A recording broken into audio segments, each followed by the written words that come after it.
American people have elected a divided government. And our government is designed to find compromise. That's why the House, the Senate, and the White House should be negotiating a responsible debt limit increase right now. You know, if you gave your child a credit card and they kept maxing it out to the limit, you wouldn't blindly just raise the limit. You'd change their behavior. That exact same thing is true with our national debt. We need to lower inflation, reduce our dependence on China, and lift Americans out of poverty. America has a $31 trillion debt, and Washington is on the clock. But what are Democrats doing? President Biden is skipping town to deliver a speech in Maryland rather than sitting down to address the debt ceiling. He's giving America's debt the southern border treatment. Ignore it and hope that it goes away. In fact, he's been avoiding the issue for 77 straight days and counting. Now, Senator Schumer, he's just missing in action. Rather than find common ground with the House, Senator Schumer is having the Senate vote on a non-binding resolution commending and congratulating the University of Connecticut men's basketball team for winning the 2023 men's basketball championship. Now, that's not all Senator Schumer's been doing. Just last month, he's approved March as Maine's Maple Syrup Month. Talk about taking on big issues. I wonder what May's month will be about. When President Biden and Senate Democrats waste time, House Republicans are taking action. Today, I'm proud to announce that we are introducing the Limit, Save, Grow Act of 2023. This responsible legislation will be led by our Budget Chairman, Jody Arrington. Would responsibly raise the debt limit into next year and provide more than $4.5 trillion in savings to the American taxpayer. Now, here's how we do it. First, we limit government spending. Our plan would return discretionary spending to pre-inflationary fiscal year 2022 levels, and then limit the growth of spending to 1% per year.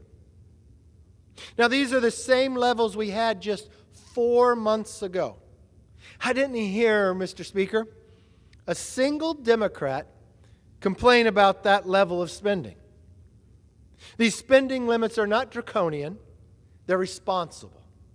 Federal spending exploded in the past 2 years when Democrats controlled all, and that doesn't include the trillions of COVID-era spending.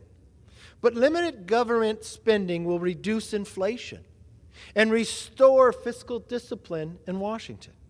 If Washington wants to spend more, it will have to come together, find savings elsewhere, just like every single household in America.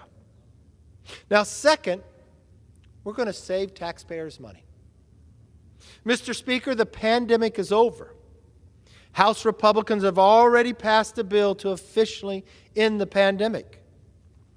And President Biden signed it into law just last week. Our bill would actually claw back billions of dollars of unspent COVID money that has sat for the last 2 years. The American people are tired of politicians who use COVID as an excuse for more extreme inflationary spending. Now, if this money was authorized to fight the pandemic, but was not spent during the pandemic, it should not be spent after the pandemic is over.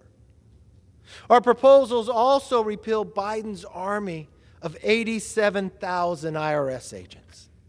Now, that will save taxpayers $70 billion, and it's going to protect the families and the small businesses from weaponizing the IRS. It will end the green giveaways for companies that distort the market and waste taxpayers' money? Now, Goldman Sachs just did an analysis, and they say the savings from ending these green giveaways are as much as $1.2 trillion. And we would prohibit President Biden's student loan giveaway for the wealthy. That will protect the 87% of adults without student loans for paying the loans of the 13% who do. And finally, we will grow the economy, millions of Americans out of poverty. Right now, there are more job openings than people looking for work, in part because the Biden administration has weakened some of the very work requirements that then Senator Joe Biden previously supported.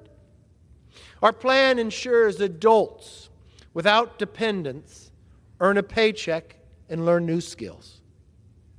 By restoring these common sense measures, we can help more Americans earn a paycheck, learn new skills, reduce childhood poverty, and rebuild the workforce.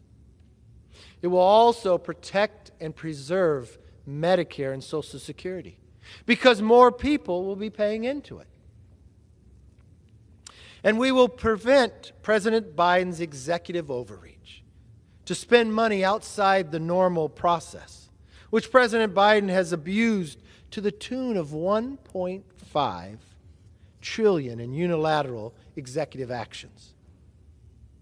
You know, we should welcome and celebrate the benefits of a strong, growing economy. For with a strong, growing economy, we'll no longer be dependent upon China. We will no longer be the victims to inflation. And we can leave a better future for our kids and our grandchildren.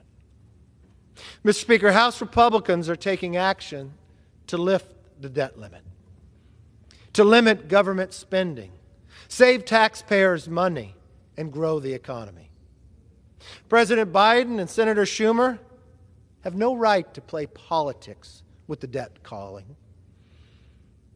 Their extreme positions risk provoking the very crisis they claim to want to avoid. They need to sit down, negotiate, and address this crisis. Now that we've introduced a clear plan for a responsible debt limit increase, they have no more excuse and refuse to negotiate. I think the Senate can honor maple syrup and basketball teams and negotiate on a debt ceiling at the same time. We owe it to the American people to use this moment in history to deliver the future they want, need, and deserve. House Republicans have a plan. The Senate does not. And the President is ignoring the debt crisis. President Biden has a choice. Come to the table and stop playing partisan political games. Or cover his ears, refuse to negotiate, and risk bumbling his way into the first default in our nation's history. I urge all my colleagues on both sides of the aisle to support this plan to get our nation back on track. So yes, we then can curb inflation, end our dependency on China, and strengthen and protect Social Security and Medicare.